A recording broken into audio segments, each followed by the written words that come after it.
পরিবেশ নিয়ে আগে আমরা আলোচনাটা করবো। পরিবেশ আমাদের এটা 11 বা 12 এর পার্ট হিসাবে পড়ার থেকে বেশি এই সম্পর্কে আমাদের জ্ঞান অর্জনটা জরুরি। যদি আমার ক্ষমতায় থাকতো, আমি পরিবেশ বিদ্যাটা প্রত্যেক স্টুডেন্টদের জন্য ম্যান্ডেটরি করতাম, মানে পড়তেই হবে। কেন? শুধুমাত্র আমরা 11-12 ভালো নাম্বার পাবো সেটা পরের কথা, সব জানি। কিন্তু ব্যাপার হচ্ছে আমরা বাস করি কোথায়, থাকি কোথায়? পরিবেশের মধ্যে। তো আমরা পরিবেশের একটা অঙ্গ। আমাদের সিলেবাসে কি দিল না দিল সেটা আলাদা জায়গায়, কিন্তু এই যে দিনের পর দিন গরম বাড়ছে, কখনো এরকম তোমরা কখনো ভেবেছো কেন গরম বাড়ছে? দিনের পর দিন মানুষের হাঁপানি, হাঁচি, কাশি বাড়ছে, জলঘটিত রোগ বাড়ছে। কি কারণে বাড়ছে, কাদের জন্য বাড়ছে, কি করার জন্য বাড়ছে, এইগুলো জানতে গেলে আমাদের এই পরিবেশ বিদ্যা সাবজেক্টটা পড়তে হবে, শুধু নাম্বার পাওয়ার জন্য না। আমি ওই যে কি বললাম, আমার ক্ষমতা থাকলে আমি প্রত্যেকটা স্টুডেন্টের পড়াটা ম্যান্ডেটরি করে দিতাম, এবং সেটা কলেজ লেভেলে করেছে। এতদিন তোমরা করনি, এটা একদম বাচ্চা থেকে আমাদের শেখা উচিত। আমরা যে জায়গাটায় আছি সেইটা কিভাবে ভালো রাখতে হয়, কিভাবে পরিষ্কার রাখতে হয়, কিভাবে তাকে সুস্থ রাখতে হয় পরিবেশটাকে, এটা বাচ্চা থেকে জানা উচিত। আমরা কি চাই? আমাদের ঘরটা সর্বদাই পরিষ্কার পরিচ্ছন্ন থাকুক, কারণ আমরা সেখানে বসবাস করি। আর এই পরিবেশটা হচ্ছে কি, এটা হচ্ছে আমাদের বড় ঘর। এই শুধু এই ঘরটা আমাদের ঘর না, আমরা যেখানটা আছি পরিবেশটা, সেটা আমাদের হলো কি আসল জায়গা, আসল ঘর। কারণ সারাদিন আমি এই চার দেওয়ালের মধ্যে আবদ্ধ থাকি না, আমি একটু মাঠে যাই, আমি একটু দোকানে যাই, বাইরে বেরোই, খেলতে যাই, ঘুরতে যাই, তাহলে এই পরিবেশটাই আমায় বেরোতে হচ্ছে না? এটা হচ্ছে আমার আসল ঘর। তাহলে এটাকে পরিষ্কার রাখাটা আগে জরুরি। তুমি যা কিছু সাবজেক্ট নিয়ে পড়ো, লেখাপড়া করো না করো, যাই করো, এইটা তোমার জানাটা আগে জরুরি। একে কি করে আমরা ভালো রাখবো সেটাই আমরা জানি না আসল জায়গায়, ঠিক কিনা? তো আমি এটাই চাইবো যে এই পরিবেশ বিদ্যা শুধুমাত্র তোমরা নাম্বার পাওয়ার জন্য না, তোমরা জানার জন্য পড়ো। জানার জন্য পড়ো যে আমরা নেই পরিবেশের কি কি ক্ষতি করে ফেলছি আমাদের অজান্তে, যেটা আমাদেরকেই পরে ভোগ করতে হবে। এখনই ভোগ করছিলাম এই কিছুদিন আগে 43 ডিগ্রি টেম্পারেচার। খুব ভালো লাগছিল না? মজা লাগছিল তো? কার কার মজা লাগছিল? ঠিক আছে। তো এটা তো হচ্ছে আমি মানে সিলেবাসের বাইরে কথাবার্তা বললাম। এবার আমরা একটু সিলেবাসের মধ্যে কথাবার্তা বলি। পরিবেশ বিদ্যা এই চ্যাপ্টার তোমাদের ক্লাস 11-এ মোট এর 4টে অধ্যায় রয়েছে। 11-এ সময় পাবে বা 12-এ সময়, একই ব্যাপার, 12-এও 4টে অধ্যায়, 11-এও 4টে অধ্যায়। যে তোমাদের 11টা বলে সহজ বলে নামিয়ে দেবো, তারপর মাঝ রাস্তায় 12-এ গিয়ে ফাঁসিয়ে দেবো, ওরকম ব্যাপার না। একই 4টেই অধ্যায় আছে তোমাদের হাতে। সময় যদি তোমরা ধরে নিচ্ছি 10 মাস সময় পাবে, 2 মাস ছুটি খেয়েছো, 10 মাসে 4টে অধ্যায় তোমাদের কমপ্লিট করতে হবে। তাহলে 2.5 মাস করে এক একটা অধ্যায় হাতে পেয়ে যাচ্ছ। এটা ইনাফ টাইম, ইনাফ। এই যদি ঠিকঠাক করো, এই এক একটা অধ্যায় করতে খুব জোর হলে 1 থেকে 1.5 মাস সময় লাগবে। তাহলে 4 6 মাসে সিলেবাস কমপ্লিট হয়ে যাওয়ার কথা, যদি ঠিকঠাক আমরা পড়ি। ফাঁকি মারা টাকি মারা আলাদা ব্যাপার, তারপর আমরা রিভাইজ করতে অনেক সময় পেয়ে যাচ্ছি। আচ্ছা, এর নাম্বার বিভাজন কিরকম থাকে? তোমাদের সেমিস্টার সিস্টেম করেছে, বলে রাখি। এই যে আমি বললাম 1 বছর সময়, এটা আমি 4টে অধ্যায়ের কথা বললাম। 6 মাসের জন্য দেখা যাবে এটার সিলেবাসটা অর্ধেক করে দেবে, মানে শুধু শর্ট টাইপ কোয়েশ্চেন 6 মাস, বড় কোয়েশ্চেন 6 মাস।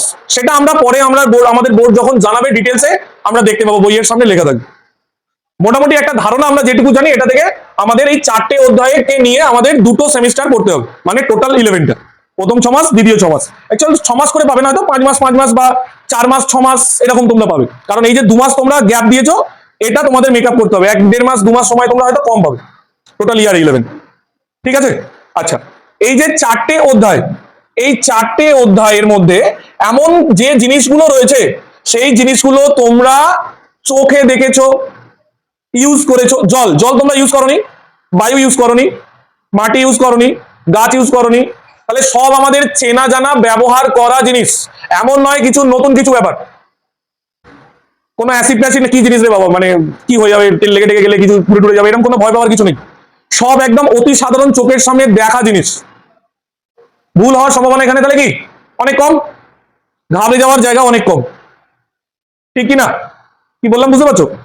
এই কারণে অন্যান্য সমস্ত সাবজেক্টের থেকে স্টুডেন্টরা এই পরিবেশ বিদ্যার দিকে ঝোঁকে। অধ্যায় কম, জানা জিনিস, সহজ জিনিস।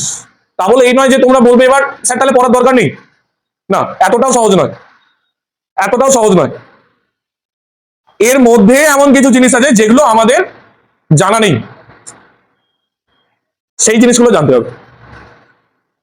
কি বললাম, বুঝতে পেরেছি? এ থেকে তোমাদের স্কুলে একটা প্রজেক্ট দেবে, যে প্রজেক্টটা দেবে হয়তো স্কুলে বলবে কোনো জায়গায় ভিজিট করে কোনো একটা দূষণের ছবি টবি কালেক্ট করে সেখানের মানুষকে জিজ্ঞেস করতে তোমাদের আপনাদের এই সমস্যা কি করে হচ্ছে, কিভাবে সমাধান করার, এরকম হয়তো একটা কোনো কেস স্টাডি দিতে পারে প্রজেক্ট। সেটাও ইজি, একটা নতুন একটা এক্সপেরিমেন্ট তোমরা করার জায়গা তোমাদের থাকছে, এতদিন তোমরা যেটা করোনি। বাড়ি গিয়ে কোনো পাড়ায় গিয়ে এরকম কখনো মানুষের সাথে কথা বলেছো কোনো সমস্যা নিয়ে, বলেছো কিসে? আচ্ছা, কি সম্বন্ধে সেটা? একদম ঠিক তাই, এই যে দূষণ, এটা হচ্ছে আবার এই পরিবেশের একদম মেজর জিনিস। দূষণ কিছু না কিছু আমরা এই পরিবেশের কোনো জিনিসকে দূষণ করতেই থাকছি, মানে আমাদের কোনো মানে ধারণাই নেই আমরা আমাদের জন্য একটা বড় একটা মৃত্যু ফাঁদ তৈরি করছি, প্রত্যেক দিন করছি, তোমরা আমরা সবাই সকলে। কারণ একটাই, আমাদের এই পরিবেশ বিদ্যা সম্পর্কে ধারণা নেই বলে। 11-12 শেষ হয়ে গেল, বাদ দাও, ওটা বাদ দাও, তারপরে যে আমরা সারা জীবন যতদিন বাঁচবো তার যে আমরা পরিবেশের দায়িত্বটা নিতে হবে, পরিবেশকে যে বাঁচাতে হবে, সেইটা শেখার জন্য এই পরিবেশ বিদ্যাটা আমাদের সিলেবাসে ম্যান্ডেটরি করা প্রয়োজন আমার মনে হয়, আমার ব্যক্তিগত মনে হয়। এটা কলেজে হয়েছে, যেটা বলছিলাম, কলেজে তুমি যাই নিয়ে পড়ো, অনার্স পাস, যে কোনো সাবজেক্টে অনার্স, কোনো দেখার দরকার নেই, CBSE common value added course, common value added course, এটার মধ্যে পরিবেশ বিদ্যা মাস্ট নিতেই হবে, জানতেই হবে। শুধু তাই না, সংবিধানও জানতে হবে, এগুলো হচ্ছে জানাটা দরকার। তো এই কারণে আমার যেটা মনে হয় যে তোমাদের এই পরিবেশ বিদ্যা সাবজেক্টটা একবার বই ঘেটে অন্তত তোমরা দেখতে পারো যে এর মধ্যে কি আছে না আছে। দাদা এর সাথে তোমাদের খুব একটা পরিবর্তন হবে না, যদিও হয় কোয়েশ্চেন টাইপের হবে, অধ্যায় ওয়াইজ চেঞ্জ হবে না, যতদূর এখনো পর্যন্ত বোর্ড বলেছে। কেমন? এখানে এমন কিছু জিনিস আছে যেটা তোমাদের পড়তে ভালো লাগবে, কেন জানো? তোমাদেরকে সেখানে নিয়ে গিয়ে জিনিসটা পড়ানো সম্ভব, তোমাদেরকে সেখানে নিয়ে গিয়ে পড়ানো সম্ভব। আমরা এবছর কোচিং থেকে একটা ট্যুর করেছিলাম বি গার্ডেন। সেখানে বি গার্ডেনটা কি কেউ বলতে পারবে? এখানে বি গার্ডেন কেন বিখ্যাত? হ্যাঁ, বট গাছ আছে, শুধু বট গাছ না, গোটা গার্ডেন ভর্তি নানা রকমের দেশি এবং বিদেশি, বিদেশ থেকে অনেক গাছ নিয়ে এসে এখানে বসানো হয়েছে। একটা মানে সংরক্ষিত এলাকা গাছেদের, অনেক ধরনের তোমরা গাছ টাছ দেখতে পাবে। এই জিনিসগুলো পরিবেশে আছে। চিড়িয়াখানা গেছে তো, চিড়িয়াখানায় এই যে পশুগুলো রাখা হয় সেটাই পরিবেশ বিদ্যার একটা অংশের মধ্যে রয়েছে, ইনসিটু সংরক্ষণ, এক্সিটু সংরক্ষণ। শুধু তাই না, গোটা ভারতের মধ্যে এরকম অনেক জায়গা আছে যেখানে এরকমই কিছু চিড়িয়াখানা আছে, কিছু অভয়ারণ্য আছে, সুন্দরবনের মতো বায়োস্ফিয়ার রিজার্ভ আছে। এইগুলো সম্পর্কে আমাদের পড়তে হবে, তাহলে এখানে আমরা ভিজিট করেও করতে পারি, আমরা যেতেই পারি চিড়িয়াখানা একদিন ট্যুর করবো, গিয়ে আমরা নানা রকম জিনিস দেখে আসতেই পারি, বি গার্ডেন গিয়ে নানা রকম জিনিস সামনে থেকে দেখে আমরা সেই জিনিসগুলো পড়তে পারি। শুধু তাই না, গাছ কেটে ফেলার ফলে কি হচ্ছে, কিভাবে সমাধান করা যাবে, এইগুলো সব আমরা এতদিন ধরে ভূগোলে পড়েছিলাম, এখানে পরিবেশে পড়তে হবে। জীবন বিজ্ঞানে দূষণ পড়েছিলাম, এখানে পড়তে হবে। ক্লাস 10-এ দূষণ পড়েছি না, ভূগোলে পড়তে হবে, এখানেও পড়তে হবে, পরিবেশ বিদ্যায়। প্রত্যেকটা আমাদের এই যে খাদ্য আর খাদক, আমরা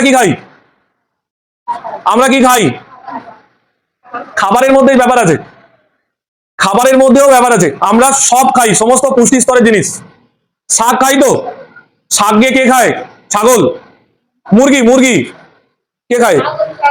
ছাগল খায় তো, সেই ছাগলকেও খাই। তাহলে যার ওর খাবারটাও খাচ্ছি, ওকে নিজেকেও খাচ্ছি, কোনটা খেলে আমাদের বেশি ক্ষমতা, এনার্জি? 3 টাকার কলমি শাক খেলে আমরা 800 টাকা কেজি খাসির মাংসের থেকে বেশি ক্যালোরি পেতে পারি। সেটা আমাদের কে বোঝাবে? পরিবেশ বোঝাবে। বোঝাতে পারলাম? তাহলে এমন কিছু জিনিস আছে যেটা শুধু আমাদের 11-12 পাস করার জন্য না, লাইফ টাইম কাজে লেগে যাবে, লাইফ টাইম। শুধু লাইফ টাইম না, আমাদের নিজেদের লাইফ টাইম তো আলাদা ব্যাপার, আমাদের পরের জেনারেশনকে শেখাতেও আমাদের সাহায্য করবে। তোমার চোখের সামনে একটা ছোট ভাই যদি পরিবেশের ক্ষতি করে, তুমি তাকে বোঝাবে তো? জ্ঞান থাকলে তবে বোঝাতে পারবে, না হলে না। তাহলে সেই ধারণাটার জন্য আমরা বলবো পরিবেশ বিদ্যাটা পড়াটা খুব জরুরি। কেমন? আশা করি তোমাদের সাবজেক্টটা ভালো লাগবে, মজাদার সাবজেক্ট, মজা আছে, বোরিং না। আগে কে কি করে গেছে তার হিস্ট্রি, তার গল্প পড়তে পড়তে জীবন শেষ, এরকম না। নতুন কিছু আমরা দেখে পড়তে পারবো, সামনে দেখে যাচাই করে পড়তে পারবো, মজাদার জিনিস, পরীক্ষা করে পড়তে পারবো। কেমন? এবার বলো তোমাদের কি বক্তব্য।